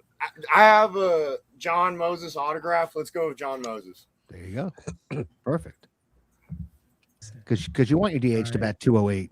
Yeah, Hell with yeah. one of the worst OPS pluses. that Yeah, goes dude, with he's his playing roster. like they do today. You know, Right. Yeah, that's right, Exactly yeah. right. That's true. he's a modern man. So You know, if you look All at that lineup, that's not a bad lineup. In time, it'd be a pretty good lineup. I mean, Yeah. Zisk was a good player. Henderson's a Yeah. legend in New England. So this is Zisk past his. Well, we'll talk about it as we get to the lineup. oh yeah, Zisk was badass with the Rangers. All right. Welcome to where are we? Where the Browns St. play? Louis. What was the name of the stadium? Anybody know? They're in Sportsman's. Sportsman's Park. Welcome to Sportsman's Park as we bring you two of the worst teams in baseball history. It's the 83 Seattle Mariners against the 1949 St. Louis Browns. Welcome, John. How are you today? I'm You're the fantastic. color How guy. about You you, have to Mark? say silly shit. You need to Uh, advance the game, Daniel. What do I have to do to advance it? Looks like a beautiful afternoon. For I see a baseball. circle happening, so I think it's on you, Ron. There we go. Oh, There- okay. there we go. All right. So Let's look at Harold the Reynolds is lineups. up. Hold on. Let's look at the lineups. For Seattle, we got Harold Reynolds at second. Spike Owen batting second at short. Steve Henderson, the right fielder, bats third. Richie Zisk, the left fielder, bats cleanup. Who's the other Henderson? Dave Henderson. Dave. Which one's in center? Dave Henderson. Dave Henderson in center at first base. Jonesy Putnam. No, Bethel, Pat Vermont's Putnam. Pat Putnam. I never heard of Pat Putnam. Darnell Coles is at third. Major Nelson is the catcher, and Haven Moses is your DH. Jamie Nelson. Your pitcher is Jamie Mike Nelson. Moore, and then for St. Louis, you've got Dillinger, fresh off a bank robbery, There third you base. go. Spence in left. Can't read the third one. This is an eye Pretty. test. Joey Okay. Pretty's at second. Pretty at Like second. pretty, second. pretty. Graham is the first baseman. Seaver is He's a the center cracker. fielder. Cocos Yep. Cocos. in right field. Moss in center. Sullivan at short. Drews is pitching for the 49 St. Louis Browns. Here we go. We are ready for the opening pitch. All right, there, Stratty. Roll the dice. All right. Up is the Harold Reynolds. This was his rookie year. Is it? 6-2. 6-2. That's gonna be a fly out I the should left probably- field. Should probably take off our photos so we can see the cards. All right, that's going to bring up Spike Owen, the shortstop. All right. 196 hitter. Roll it again. That's Spike Five. Owen in a second. And 4. 5-4. That's going to be a fly ball to right, I think. Yep, Fun you're fact right. about Spike Owen: he's the only captain in Mariners history. Really? Really? Yeah. Not even Yeah. Griffey, huh? Steve talked a bit about that in the interview too. I'm surprised it wasn't like Buhner or something like that too. So Yeah, I did you know. become a fan of the Mariners because of the Henderson interview, or were you a fan of the Mariners first? No, I'm actually a Texas Rangers fan, so I hate the Mariners, but I have this Ken Griffey Jr. jersey. How can and, anybody you hate know, the Mariners? The Mariners have never Steve's- done anything Steve's to my anybody. boy. Steve's my boy, so I had to go with the team he was on. Let's see. Roll the dice. Yeah, Was he a nice guy to interview? Oh yeah, dude, he's cool. He's cool. Cool. 6-2 again. Oh man. And he struck him out. Yeah, struck him out. So 3 up and 3 gone. right. We go to the I think bottom so. of the first. All and right, here we Dillinger go. leads it off for the St. Louis Browns. I All think right. Stratty's dice are weighted. Yeah. Weighted the wrong way. All right. Oh man, we got an 11. So what you do is okay. No, Single. we should teach the game. So, that was just an automatic single. Yeah. So when you Well get that done, man. double column roll there, Daniel, you hit the shift and And then you roll the dice a that second forward time. slash, and then you roll it again, and it will, and you get the manual Shifts roll for forward the slash. second. My bad. Yeah. Otherwise, it rolls it automatically. That explains Yeah. that. All right. Stan Oh, Spence. geez. What do we want to do? Just a second. I'm going to take a look here and see what we got. Well, the nice thing is in APBA GO, you don't have that many options. So, yeah. Shoot. You know what? If I push that, then it rolls automatically again. Yep. So 2-2. So roll an 8. So I first have to and roll third. first and then push the button. Okay. Right. Minor details. Jerry right. Pretty. We do He's the a right good way player. now. Yeah. Hey, the Browns are doing pretty well so far. All right. 64. 14. That's a walk. Yeah. So the bases first loaded, still nobody out For Jack Graham. for Lindsey 24 Yeah, Graham. Graham, the big hitter, right? Hit 238. 15. That's going to be a single, all right? Yep. Yeah. RBI You want to single. advance a runner on the head. And the I Browns would with have the rather early Lindsey 1-0 Graham. lead. You Let me ain't do blow it both up. of this. So we're advancing both runners. Do I want to throw? Now, that percentage I see All right. there, you're trying for the extra base. That percentage, is that the chance of you advancing or me throwing you out? That's the chance of advancement, I think, is what it is. Because that's the same number that it just gave me. Okay. So I would pick, like, it's my choice. It's Yeah, your you can choice. throw.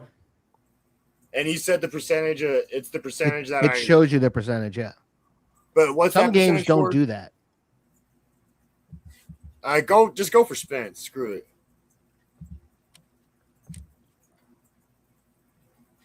Yeah. Okay. They're throwing for Spence. So we're advancing the other runner. Do I want to cut the throw or no? Graham going for an extra base. No. All balls out, baby. Let's go. He's got Damn it. it. Spence scores, and it's 2-0 Browns. And there's still nobody out. Don't forget, Saturday bad, is not bad. busted bobblehead night here in St. Louis. Roy Sievers. See, I know that name. That's the first name I know. Yeah. Yeah. All right. 13 for 14. It's a Hey, walk. we're doing pretty well here today. Still nobody out for Dick Kokos. Dude. All right. Here we go. Oh, 33. Man, I'm getting the good rolls here. And that's going to be a double off the 33. wall. That's a That's going to triple. clear the base. It's a triple, and it clears the The triple, bases. yeah, with 5-0 Browns. And this game getting out of hand early if you're a Mariners fan. Yeah, you know, guys, I don't like this game. John, give us your thoughts on Michael Moore up to this point. Oh my goodness. How many pitches has he thrown? I 80,000. guess they just Too many. I think the manager made a mistake because It wasn't me. It was Ron. My bench coach. Bob Stoddard actually has a worse FIP than Mike Moore. So Oh, he's you made a probably mistake. You worse- put in yeah. put in too good of a pitcher. Yeah, probably. That's the problem. Ron, we got to talk after the game. All right, Okay. still nobody. Yeah, I think Ron's Send me days are some- numbered. Send me a- Sorry. I'm up. All right. Les Moss, 64. Hey, 38 is find gonna be me a an rare out. play. Ah, No, Nope, pass it's a rare ball. play. Oh my! Are you, Six Pass nothing. ball. well, the good news is there's nobody on base. So there's that. All right. Moss Wow. is still up there. Rolls Yep. a 22. Singles to Boy. right. jeez, man. Can we Are y'all confirm picking that? the bat around? Can we confirm that Evanson's not an addicted gambler and he's cheating right now? Do we have Has there confirmation on that? Because I haven't has seen there his dice rolls. Have you? Has there Yeah, ever how been are we a gonna no do hitter? Has there ever been a no hitter thrown where the other team scores 20 runs? Probably not. We're on track for that now. All The right. boxer, John Sullivan. All right, Sullivan. Oh my gosh, 11 slash. Come on. Here we go. 34. All right. So that's a single and a steal, right? Yeah, wait. How do I do this? Did I write it the wrong way? It's So it's 11, 11 and the slash forward 30. slash Well, not 34. slash. You got to say /, because it's a different slash symbol. Right. I wish it was the regular slash symbol. That'd be something we all remember. But somehow they decided /. The one nobody uses ever. I'm supposed to have spaces. It's not taking it no matter what I'm doing. Because you're doing something wrong. It's the // symbol. No, it's the thing above the /, whatever that is. No, it's the forwards. It's right. That's what I meant. It's the straight line. Sorry, you're right, Ron. It's the straight line slash. Straight line slash. Okay, I tried that. Let me. So it's 11. There we go. Shift. Yeah, Okay. that's it. Yeah. There we go. Do you want to advance runner? Yeah, we do. It's the symbol point, we're that's advancing literally only used in APBA GO. So we throwing him out? Can we get him out here? Yeah, dude. At this point, I'll take any chance. Yeah, we do in advance. Absolutely. We might need a pitch clock for the remainder of this game. I think we might need a power outage. What? Advance. Or a mercy rule. Yeah, we may have to All right. restart this. Hey, the pitcher's up. All We right. got you got an out. We got one out. We got an out, yeah. Yeah, finally. All right, so we are going to bunt with Carl Drews. I roll, of course, a 44. So bunt, yes. Oh, come on, dude. If this guy gets on, I'm And he walks. oh my god. 1983, Mike Moore. I mean, Carl World Drews. War scammer. Carl Drews was 0 for 46 in 1949. And he got a hit. Yeah, No, he this walked. is so realistic. All right, next roll, 65. There we go. Yay! Oh, it's a walk. That's a walk I because mean- Moore has a W. I think it's time to pull more. Yeah. Can we please pull more? Please, please put in your best pitcher. Yeah, for real. I'm begging you. Remember, the I would rule put was in- I your would put in starting Brian- pitcher had to be What did bad. Brian Clark? Because right now, I don't know how it's possible. We're down to negative 11 Yeah. viewers. He's a swingman with the most innings in. There are 11 people who said they're not going to watch us next stream either. Brian Clark. All right. There you go. All right, Okay, here yeah. we go. Brian Stan Clark. Spence Uh, rules a 62. he was not good either. If you like train wrecks, folks, this is the show for you. Yeah, we're gonna. Faces of Fine, baseball. okay. He's Yeah. got it out on his But you first know what? Let me pitch. just I say like something that. though. Can I bring a positive spin to all this? This is the fun of the hobby. This is 5 guys sitting around playing 2 really bad teams, teaching the game to a younger person who doesn't know the game, right? That's Oh yeah, pretty he's cool. enjoying this down a touchdown the first Stratty inning, seems Mark. to- I mean, but you seem to like the mechanics of it, right, Stratty? Or no? No, it's cool. And like I see, one thing Daniel talked to me about with how he got into this is like, you learn more about the history. I don't know any of these dudes on the Browns. So And now I'll you don't definitely want be- to. I mean, definitely. Yeah, I'm gonna avoid Cocos. Avoid Cocos. What's Pretty doing here? All right, here we go. Pretty's gonna swing away. Sorry, 55. We should have we should yeah. have you on more often, Stratty. Seriously, you're a funny guy, and Yeah. also you know Hey, your baseball. flew You know out. your baseball history really well. And Yeah. having a younger guy on who's new to these games, I think is really refreshing. Oh, yeah, Stratty, dude, I'd love to come on anytime. Cool. Stratty, All right. it's you need to know this, and Mark probably already does know this, that the St. Louis Browns in 1954 turned into the Yeah, Baltimore they came to Orioles. Disney. Oh yeah, no, the book that I was talking about, the Earl Weaver book, it goes quite a bit into that, and actually Yeah. Daniel has some good videos on that. And apparently, a team that was in Milwaukee, I just saw this somewhere, and this goes back to like the turn of the century. They became the St. Louis Browns, who then Yes. ultimately became the Baltimore Orioles. And Daniel Yeah, they were Evanson knows originally this, of in course, right? Baltimore. Yeah, or I'm sorry, in Milwaukee. In yeah, Milwaukee, right? they moved away. The reason why is Ban Johnson was trying to take the Western part out of the Western League and compete directly with the National League. So that's Right. why they went to St. Louis. Yep. Pretty interesting history. All right, Stratty, roll the dice. Well, we're gonna need a lot more history to get through Got these a- 9 innings. 5 and a 6. Can you tell us about the Teapot Dome scandal? Because I think that's what we're gonna need. All right, I got a 5 and a 1. Am I gonna hit here? Yes, you got a hit. Woohoo! Finally, okay. No hitters done. Well, yeah, so much for Drew's. I am Four team, and I am one. team Stratty. Pat Putnam from Bethel, Vermont. I got a 4 and a 1. 4 and a 1. That's That's going not to be going a to be good. ground That's a ball, I double play. think. Oh, double play. Yeah. Yeah, it's a double play. I think we can turn the word stratty into an adjective somehow. I'm feeling a little strattied. I feel a little. All right, here we go. Jack That Ram terrible rolls to debut. 63. Yeah. Fly out to right. Fly out to To Steve right. All Henderson. right, one away. Roy Seaver's up there again. It's still Rams Rolls a 7, 14. Seahawks nothing. That's really Why funny. does Turning this- stratty into an adjective. Dick Boy, Kokos. Yeah, it's only a 7-run lead. I mean, the Browns are not really that good. Rolls a True. 54. Well, yeah. The reality is, yeah, you're right. Seattle He could. lined up to their Henderson. pitchers sweet. know. I'm We're up. not looking at Tom Seaver over here. I didn't think I was going to be up that quick. Yeah, we have to wake you up. 4 and 2.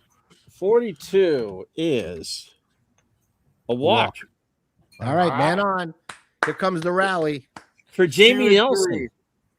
23. That's a 12. All right. Do you want That's to? a base You have a hit. 30% chance to move Coles to third here. And he's going to stay at second. Come on, Stratty. Nah, don't keep him don't at be a second. Stratty. Yeah. Now, do the quality of these teams, Especially, folks, and also strategically, because you're down so many runs, you don't want anybody thrown out. What you're looking for is a No, home run. You need yeah. a home run. I'm trying to take small bites of apple, get to the core, baby. Right. All right. Here's your John handpicked team. Moses. John Moses. What? I like that analogy. 4-2. Struck him out. him out. Yeah. All right. 3-3. All right. Hold Here we on. go. Sorry. We like Yeah. 3-3. You have to roll roll again. again. Roll again. Okay. Yep. 3-1. Oh, you're gonna like this. Yes, you are. Yeah. Double to right center. Coles will score. Nelson to One run third. in. Nelson has a 52% chance of scoring. What I do you would wanna hold do? Yeah, it. run him, advance him. I wouldn't do that if I were you, but okay. He's gunning for the extra base. Reynolds to third. Oh yeah, you got a 97% Yeah. chance. Yeah, you should Yeah. go.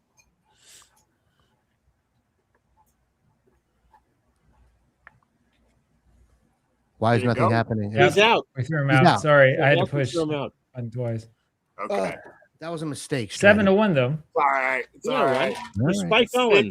1. 61 is a pop up to the pitcher, and that'll And do. that's going to do it. We go to the bottom of the third.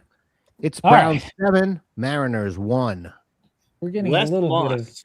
flow here. Les Moss rolls a 12. There you go. Got out. Ground ball to second, fires to first in time, 1 away. All right. All right. Ron Sullivan rolls a 32. And 27, that's cool. going to be 4-3. 2 away. So Clark has been the answer. 2 1/3, a perfect ball. Yeah. Pitcher All right. Carl Carl Drews. Drews. Here we go. Of course, he'll get a hit right. 56. Cool. Lines I out like to that. Spike Owen. There There we you go. All right. We move to the Yeah, fourth. I kind of believed in Brian Clark, but I listened to my bench coach too much. So I was told I was paid to do that. Henderson, Steve Henderson, 6-4. Henderson 0 for 1 with a strikeout. strikes out again. All right. Struck him out, 1 away. 2-3. All right, hold. Okay, Cool. that is ground out to Ow. first 2 Damn. gone. for Hendu. 1-1. Oh, there you go. Double. 4. What is that? That is a double over third. Sweet. Not putting him. Don't forget, next Wednesday is Bong Water Night. 3-1. 10,000 fans receive a vial of Bong Water. 31. All right, now Henderson can try to score here. Yeah. We're not- And he will score 7-2. All The- right. Comeback is on. Hell yeah. Let's go. All Darnell right. Cole. 1-6. Sorry. Wait. 1-5. There you You'll Big like difference. that one better. Single. No, you're That's not gonna going be to a advance base Putnam hit. to third. Nah, I don't want. You don't Putnam want to in do third. that. Single to left field. Yeah. All right. All right. For Jamie Nelson. Jamie Nelson. Homer can pull it to within 2. 6 and 4. And That's Jamie not gonna Nelson do with it. one That's home not run gonna is do just it. the guy to do it. Struck him out. All right. You got to run, though. We're only down 5. I'll take it. We shut him down. Let's go, Clark. Let's Hey, go. one run at a time. One run at a time. Bob Dillinger. And All right, here one we run at a go. time, and you can tie this. Strike this criminal Well- out. Roll is a 13. 13 for a 14. It's a walk. Ah, Yeah, I think it's- Stratty's starting to get into it. Of course. Why wouldn't yeah. you? Baseball. Stan Spence. Stan Spence. I think we're going to do some hit and run here. Ooh. So roll the dice. 33. I got to roll again. Slash No, it's 33. That 35. Yeah. Hit and run. So it's a double to right run 6, scores 8-2. 8-2. There we go. That's the way we played in 1949. Jerry Pretty, who's not really. Rolls a 16. Ground ball to I wonder if there's a way The runner. I can. One oh out. man, come on. Oh, this is too small, right? Nah, I Or can no. see it fine. Everybody good with this? 'Cause this way we can be on the screen, which is probably a better idea. I Yeah. get Roy Thomas up in the bullpen. Do we all agree this works? Cool. Yeah. Yeah, Okay, I like it. I like it. All right, cool. Jack Graham. All right. Jack Graham rolls 55. That's a an 8. single. It's a single. Yeah, Oh, he flew we're gonna out. try The and- hen do. Or hen. Mm. Oh, it's a fly All right. out. We're going to try to score with Spence. You're gonna try and score. We're gonna try to get Spence. Yes. So that means Severs is going to first. No, No, It's a sack fly. it's a fly out to Shit, you may as well. Of course. Yeah, absolutely. You Yeah. should. There's nobody on base. He scored. he's safe.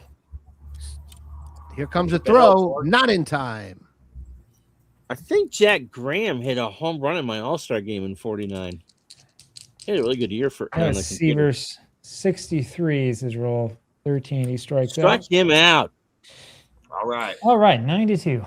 Yeah, A Jack little Graham bit had better. 24 homers in 49. All right, 5 holy and 3. 53. That is an error on Cocos, and Moses goes to second. Yeah, I knew you were bad news, Coco. 2 and 4. Hold on. All Let me, right, just sec. Sorry. My bad, my 2 bad. and 4. 24 for Reynolds. 27. All right. That's a ground out to All right. first. Spike Owen. Stay at 5 second. 4. Yeah. So, That's going to be a Flat to fly right. ball to right field. All right, you moving Moses to third. 61% chance. There's no value in doing that. You have 2 outs, a single No. to score, and please don't do it. Thank you. Yeah. Welcome to Mark Teaches Baseball to Stratty. it's the color commentary. 4 and 5. 45. Yeah, there you go. That's a walk. Cool. Wow, Richie Two on, Zisk. two Your out for Richie Zisk. cleanup Zisk- hitters. 1 Risky and 1. Richie Zisk. Uh-oh, you get to roll again. Roll What it do you again. roll? An 11? Yeah, Yeah. you rolled an 11. 5 and 6. That's a double, right? That's going to be a double. 2 That is runs a will double. score, and it's a 9-5 game. One run scores. One run. Henderson's going to double? try and Yeah, score, but right? I will advance. I Oh, will he's going to advance. try to score. Wait, was it a single or a double? It's a double. It's So a 2 double. doesn't score. No, we're not going to. How would Zisk not score on a double? He was slow. Zisk was the batter. This was the batter. Oh, sorry. I got it. Okay. All right. Dave Henderson. 1 and 6. Well, you got 2 back there. 9-4. I'll take it. I'll take it. All right. And your good friend Dick Cocos is up. All right. So 5 innings in. What's your impression of the game at Stratty? That's Dude, cool. it was I a like it, dude. 65. It is cool, right? Anytime I play MLB Uh, the show, I want to get to talk about these dudes. That's Right, I want right. to never learn right, about Right. Call out old to- Cocos from MLB the show. That's right. Dick Cocos is the name you'll never forget. Yeah, is that Coco Crisp's like grandpa? Stratty Davis is the name. I don't know. 15 for Moss. It's an 8. So it's a Stratty Davis, single. the pistachio farmer. Hell yeah. I'll take that to my man. grave. All right, John Sullivan. We're just gonna Sounds like swing a away minor with league them. All right, ballpark 26. For minor league team nickname. A It double should be double play. play. It is a double is a play. double We're through play. 5. Yeah, okay. We worked on that. We were working on that pregame. Yeah. So There you go. There you go. 9-4. All right. Pat Putnam. 5-4. It's a 32. Going away. Flies out to your good buddy Cocos. Yeah, he's the star. 3-3. Uh-oh. That's a double. Cool. So runner on 4. second. That's your Nelson, 9th. all right. So now you start thinking about pinch hitters and Okay. All right. I mean, should Nelson be batting? What's his batting average? Is 219. There, You have there's yeah, no but good he's my options for backup catcher. catcher. Well, yeah, I wasn't. That was my next question. I wasn't sure. He's 1 for Yeah, 2. Oh shit. Bowling, Bob Mercado, Sweet, and Sweet. Bowling, Mercado. They all suck. I would hit him. I would change your DH. Yeah. I would probably let him hit too, and I would. Yeah, I pinch would let him for- hit. for the Yeah, I'll pitcher. do that. I'll just let him Oh, actually, go. no, it's DH. It doesn't matter. Yeah, I would let him hit. You never know. He might have something going. Let's see. Sure. Let's see. 4. Wait. That was the last one. 4-4. That's good. 4-4. That's gonna That's be a good. single. We sending All calls right, yeah. home? Yeah. Cole's going for an extra We're not base. even gonna throw. We're not gonna throw in that situation. 9-5, Dolly. Dun Let's go, dun let's dun go. dun dun dun. All right. Oh, actually, it's the road team. No, because Alright. these teams were such poor in quality, they didn't have an organ. They're having a monkey using an accordion. All right. 6-1. 24. That's Double play ball. double. Yep. Actually, I think the Mariners at the time were owned by Danny Kaye, so he can just sing. That's Oh, true. you know what? You're right. They were. That's right. 83. You've Wow, almost good got call, man. almost 7 runs back, which is incredible. Hell yeah. You just got to You believe, pick- baby. You pinch Gotta hitting believe. Drews. 36 for Drews. We'll keep him in. And don't forget, next Sunday is Root for the Cardinals night here at Sportsman Park. This one we're gonna actually have fans. The next rule is a Right. 56. All right. All You're right. out. Clark pitching the Stan gym. Spence, It's Stan Musial Appreciation Day. 56 again. There you All go. I right. don't think he wants to be Lock in the in for Browns Spence. Stadium. All right. Well, they shared a stadium. I forgot. They share- Yeah. Harold Reynolds. All right. 5-4. Ah, Strikeout. Well, no, Yeah. flew out to Cocos. fly out to right field. Spike Owen. 5-1. All right, He's one out in onto the me. 7th, 9-5. It's a 4-0 game. This is a winnable game now. He walked. All He walks. Okay. Now think about your Anderson pitcher, at man. home. Think about, start playing some baseball here. You're in this game now. You're not out of it. I would get Roy Thomas up in the 65. bullpen or Mike Stanton. Henderson to 6'5". Yeah. Remember, Stratty, you can make all the moves that you would make in a real baseball game. Yeah. So start thinking about So relief I can pitchers. change my pitcher next inning. Yeah, if I want. absolutely. Yeah, You can change yeah. it now. Yeah, I'll do that. Let's go ahead. Clark's You been in there found for a out. while.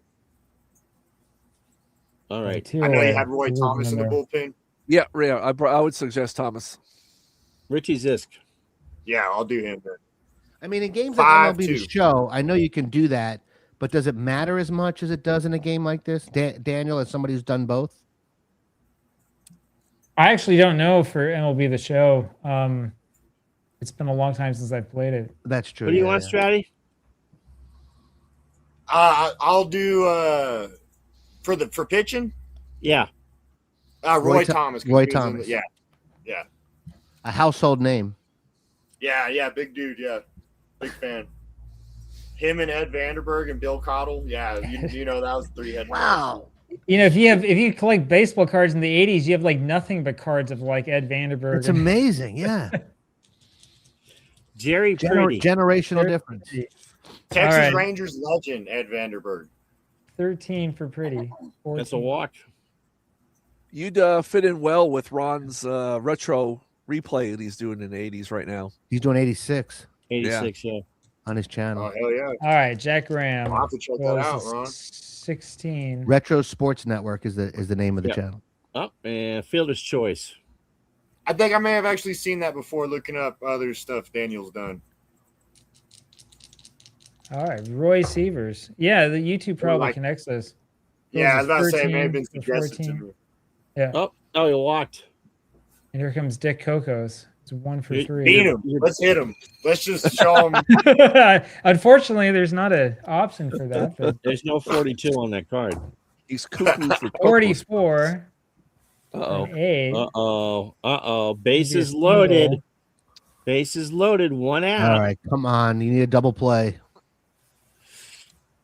for Les Moss. Gathers no stones. All right, we're gonna. Oh, Tastes great. Les Moss. 10-5 on the single from Cocos. All right, he rolls a 55. Of course Oh. he There did. we go again. Of course he did, Daniel. 11-5. This pitching change has not worked out so well. I didn't make the move. Just saying. You're trying to See if throw out Cocos can Cocos? make it all the way. You got to throw him out, man. You gonna throw? yeah, there, you got, Scotty? gotta try it. So wait, I can do anything, right? Like I can, as a manager, Pretty can much. I get my guys to like shoot up some steroids right now? No. That might help Spike Actually, Owen. in OOTP you can, Yeah. but it's not Okay, accurate. yeah. Cool. Can Thomas start They- stuffing he the scored. ball? You can do it, but it's He just not that scored. accurate. He scored. It's not 12 to realistic. 5. All right, 12-5. Let's keep it going. Because the Seattle Got it. dugout has 12. pistachios instead of sunflower seeds. A double play. Yeah, No, no, like- that gives some Like muscle. people in Seattle need another reason to kill themselves. Oh, So you Such know, a Seattle, lighthearted you know streak Seattle has the tonight, highest Dave. rate of suicide in the country, right? We all know that. 35 to 13. That'll Struck do him it. out. Actually, the truth is, of all the places I've performed, all the cities that I've been to as a comic, Seattle's my favorite city. 4-4. 44 for Hendu. yeah, but I, these I would Seattle easily, fans I are would easily live in Seattle. St. Single. Louis fans are in Nirvana right now. Oh shit, 1-1. There we go. Putting it with a I know 5. that's good. I know that's good. It is good. It's a 2-run That's a home homer. run, yeah. Let's go. Come on, we ain't out. We ain't 12-7. out All yet. right. 12-7. A lot of fighting those Holy Mariners. cow. Oh my god. 2-2. Let's go. So, do you not have any That's bats gotta on be the? good, right? Do you have That's two any numbers, right? bats on the bench at all? Because now's the time to start using them. Do you have any bats? Seattle? No, they've got this lineup has 12 hits. Domingo Ramos is a good bench player. Darnell Coles, if he's Let's not get already in to- the game. let's- Darnell Coles is in. All right. So maybe. Yeah, Daniel. let's get to Moses and then I'll Move check it. my bench again. Okay. I mean, We Oh, have a we're new gonna pitcher try. coming Bob out. It's going to be Savage. Oh, Savage. 3-3. Bob Savage. Hold on. Hold on. He's got to get there. You got a new pitcher, Bob Savage. 33 Okay, for Coles. okay, cool. 3-3 though. We're serving a That's batting covered. practice from now on. This bullpen's not very good. All right. So are we pinch hitting for Nelson or thanks, no? Daniel. Newsflash. You know what? Let's give it a shot. Let's put in a Rick Sweet. All right. Blitz, ballroom blitz. Hey, wait a minute. Hold on. You don't What have what is wait, he? What let- what hand does he throw with? Stratty, Savage? hold on. So this is a pinch hitting situation, right? Yeah. Okay. You don't have to bring in a catcher for a catcher. If you have That's a right, better yeah. hitter on the bench, look for wasn't the even better thinking. hitter. Okay. Now I'm teaching an 8-year-old. Nelson. Nelson. Ramos, yeah. Ricky Nelson. Bradley, Bernazard, Nelson. Why not Ramos? Look at 'Cause your it's best slugging or numbers. what? He's got the best numbers. Yeah. Would you want to save him for the very end of the game in case? Yeah, you need yeah, that- good point. that- Good point. I'll go Nelson. your second- Oh, I disagree with that, but okay. Because I think I know who I want for DH because I want to swap out a DH on the next one too. All right. All right. Ricky Nelson. Went to a garden party. I heard. Yeah. Let's Wow. see. All right, 2-1. here we go. Hold on. Okay, 2-1. Yeah. Yeah. Your catcher could have done that. Yeah, it's a fly ball to left. You don't want to advance. No. All right, we pinch hitting for Moses. Yes. All right, as soon as Daniel lets me do it. Oh, sorry. I have to do it. There we go. All right, who do you want to pinch hit for Moses? Let's go ahead and we'll do, because he has my best numbers, and that's the DH. We'll do Ramos there.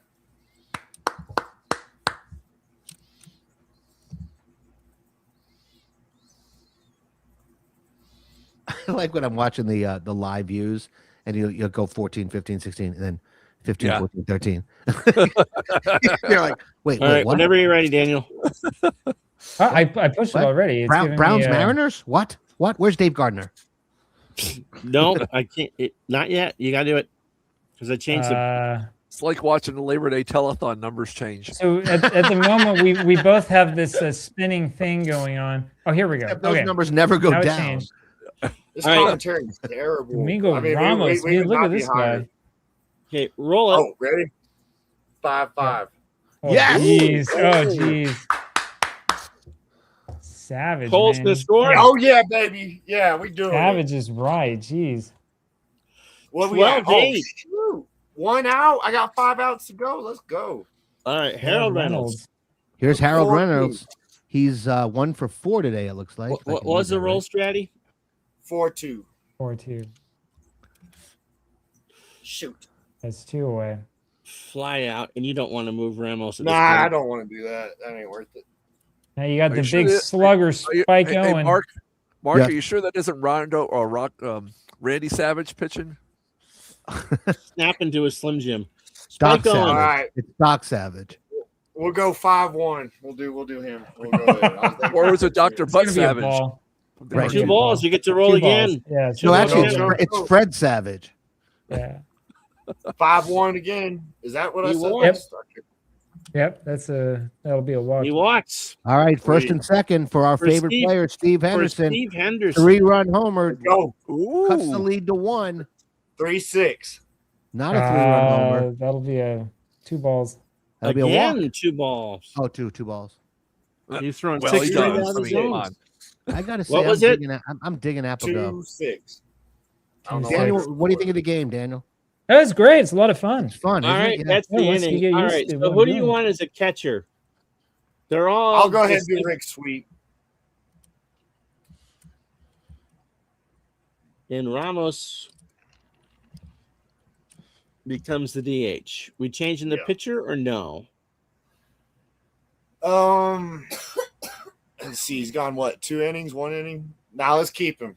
Let's get a dude warming up though.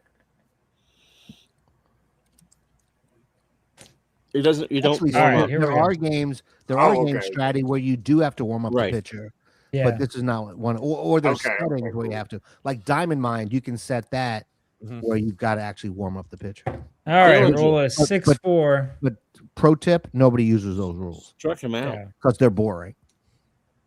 See, I'm used to the show. In the show, you always got to warm up your guys. You do. Oh, that's 20. right. Earl Yeah. Weaver had to warm up pitchers too. Yeah. Wow. Thomas is mowing through him. 2 strikeouts in a Wow, row. 2 out.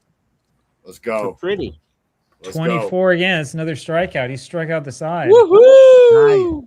Yeah, all right. All right. All right, right, it's you going need to be 4 to this. tie, 5 to go ahead. All right. Zisk, Yeah, watch. Henderson, and Putnam. Bob Savage Bob is going to Savage staying in. Yeah. Top of the ninth. 5-1. Keep him in there. What was that? 5-1. Oh, And That's a that's line gonna out be- to pretty, 1 out. Yep. all right. Oh, 1-1. that's right. Because it's all right. Oh shit! Oh, my bad. I'll wait. Here's 1-1. Dave Henderson. Henderson. Dave Henderson. Did you say 1-1? Yes, sir. All Yep, right. That's That's good. going to be a That's a double. double, Pretty right? good. Yep. All right. So one man in scoring position brings up Putnam. 15 hits The for lefty. Seattle. 6-1. Ooh. That could be an error of some sort, or Yeah. Yeah, or- so or- line out and you or double up. it could be a Henderson, double that's the ball play. game. That's an option, and that's the ball game, folks. Seattle, despite out hitting St. Louis 15-10, loses by a final score of 12-8 in what proved to be a very fun and competitive game. if you hate yourself. Brian Thomas. Thank you for actually the just- positivity. No, to me that was a lot of fun actually. Mike Bourne is 189 ERA. Yeah, I think I'm going to option him out. I would. I don't think we're going to continue with some more this season. You know, he's a young guy. He needs a little more development, but I really liked what we saw out of Clark tonight. I think we'll even try giving him a few starts later on in the season. We'll see. Wow, he's doing the manager press conference. That's great. Yeah, man. I'm happy our bats woke up midway through the game, but we really need to get it going, have some consistency throughout, you know. And Where's join John? us Bench tomorrow coach, so night we're gonna where have to have a talk. Sorry, Well, that the was bench a lot coach of is fun, already guys. pounding down some Olympias. Eating some pistachios, Can't pounding blame down some Olympias. Stratty, it was a Can't blame blast him. having you on. We have to figure Hell out how to yeah. make APBA GO work for you. I'm sure we can. It's not that hard. Yeah. We Yeah, should I'm have sure. you on more often. We should definitely I'd have you love to on come more. on Yeah. more often. Definitely, absolutely, fun. absolutely. That was a lot of Thank fun. y'all. Thank y'all And so thanks much. to It was the awesome. three of you who stayed with us throughout this.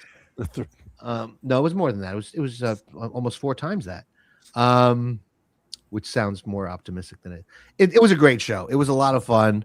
I want to thank everybody for watching. Don't forget to check out Ron Jucket's channel, Retro Sports Network. Check out Stratty's channel, which is called again. What is it? Your channel, The Stratty? side retired. The Side Retired. Daniel Yes, sir. Levinson, any one of his sites, Baseball Replay Journal, I guess that's the main one, right? Yeah. That you want people to go to? Yeah. John just go there. Turnbull, Powder Blue Sports. Please support the making of the documentary. Send an email to playball@boxscorefilm.com. Can we make a guarantee, John Turnbull, that next week or before next week, we will have the website ready to display? yes, that All is right. the plan. All right. Take care, everybody. We will see you very, very soon. Thanks for watching.